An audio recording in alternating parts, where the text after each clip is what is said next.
एक जन्म का पाप या कर्म फूल कितने जन्म तक मिलता है। इस पाप की कारण भीष्म को 73वें जन्म के बाद मिला ये शया, धृतराष्ट्र को मिला पिछले पाप कर्म का फल। श्री कृष्ण जी ने भी गीता में कर्मों को ही सबसे उत्तम बताया है, क्योंकि कर्म हो हमारे भाग्य का निर्माण करते हैं। अगर हम अच्छे कर्म करेंगे तो हमारे साथ अच्छा होगा, अगर हम बुरे कर्म करेंगे तो हमारे साथ बुरा ही होगा। हमारे भाग्य के निर्माता हम खुद ही है और प्रत्येक मनुष्य को उसके भाग्य के अनुसार उसे फल या कुफल अवश्य भोगना पड़ता है।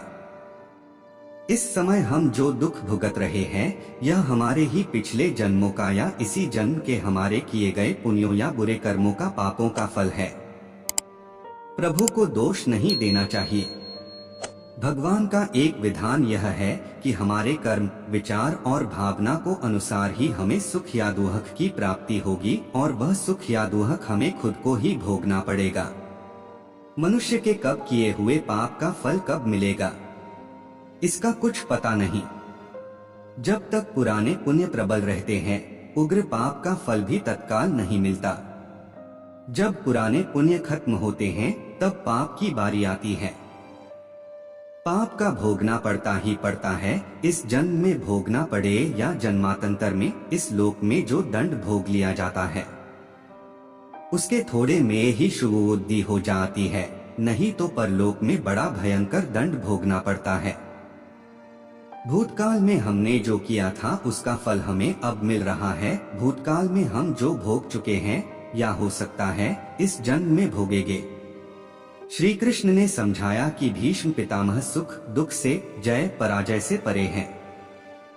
वो जानते हैं कि जो होने वाला था यही हुआ। भीष्म ने श्री कृष्ण से कहा, भगवान मैंने ध्यान करके अपने 73वें जन्म तक देखा। मैंने तो कोई कुकर्म नहीं किया, फिर मुझे बाणों की शया पर क्यों सोना पड़ा। श्री कृष्ण मुस्कुराकर बोले थे, संयम मूर्ति भीष्म 73वें जन्म के पहले 74वें जन्म तक जब आपको पता चलता कि जब आप किशोर थे तब वन में घूमने गए।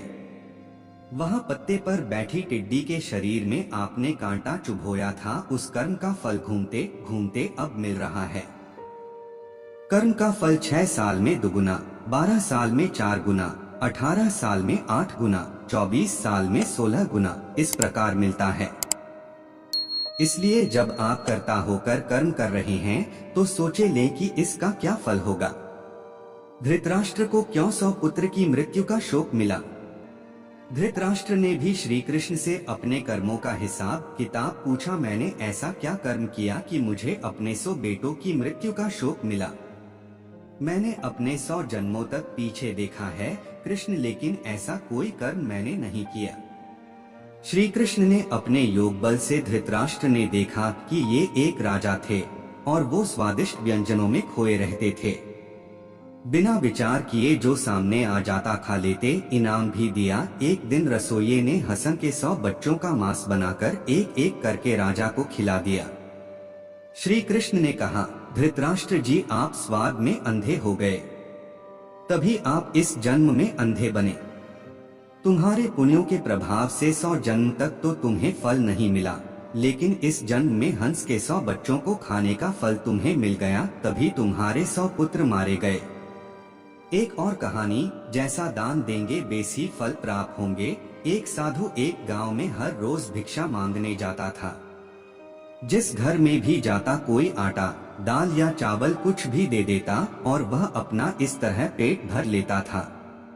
उसी गांव में एक व्यक्ति उसको हर रोज भिक्षा मांगने पर गोबर डाल देता और यह कहकर डांट देता कि भगवान ने हाथ पैर दे रखे हैं, कुछ काम करके खा ले। वह साधु चुपचाप गोबर लेकर आ जाता और एक तरफ ढेर लगा देता। ऐसे करते करते उस गोबर बहुत बड़ा ढेर बन गया। साधु भी हर रोज भिक्षा मांगने जाता, वह आदमी हर रोज ही उसको गोबर डाल देता और गांव के लोग खाना देते। ऐसे करते करते दोनों का समय बीत गया और जब दोनों अपनी जीवन यात्रा पूरी कर भगवान के घर पहुँचे, गोबर डालने वाले इंसान को खाने में भगवान के घर गोबर मिला तो उसने कहा, भगवान से कहा, हे प्रभु मैं गोबर कैसे खा सकता हूँ। भगवान ने कहा कि जब साधु तेरे घर भिक्षा मांगने जाता था जिसका कोई और भिक्षा मांगने के सिवाय कोई चारा नहीं था, तो आप उसको भिक्षा में गोबर देते थे। वही गोबर का ढेर अब इतना बड़ा हो गया कि आपके खाने के हिस्से में अब गोबर भी आएगा। तो उस व्यक्ति ने भगवान के पैर पकड़ लिए और कहने लगा, भगवान मैं गोबर नहीं खा सकता, कृपया इस समस्या का कोई समाधान बताओ। भगवान ने कहा, कर्मों का फल अवश्य ही भोगना पड़ता है। अब वो इंसान प्रभु के आगे रोए और गिड़गिड़ाए, कृपया करके इस समस्या कोई समाधान हो तो बताओ। भगवान बोले, इस सारे गोबर को आप हर रोज एक कपड़े में डालकर पानी के साथ धोते रहो, इस प्रकार आपके कर्म कट जाएंगे। ऐसे करते करते उसको गोबर को धोने में कम से कम 1 साल लगा और सबसे लास्ट में गोबर का जो आखिरी अशन भूस और घास के कुछ हिस्सा कपड़े के ऊपर रह गया। तो भगवान बोले, अब आपको ये हिस्सा तो खाना ही पड़ेगा। वह इंसान फिर रोए और कहे कि इसको कैसे खाऊं।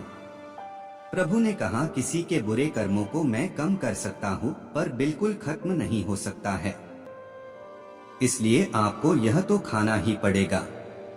भगवान ने उसे समझाया कि आप गोबर खाने से बच गए, अगर आप उसको ना धोते तो वह सारा गोबर आपको खाना पड़ता। यदि आप इस वीडियो को थोड़ा सा भी अच्छा लगा हो तो एक लाइक और एक सब्सक्राइब कर दीजिएगा। वीडियो को देखने के लिए और आपका बहुमूल्य समय देने के लिए दिल से धन्यवाद।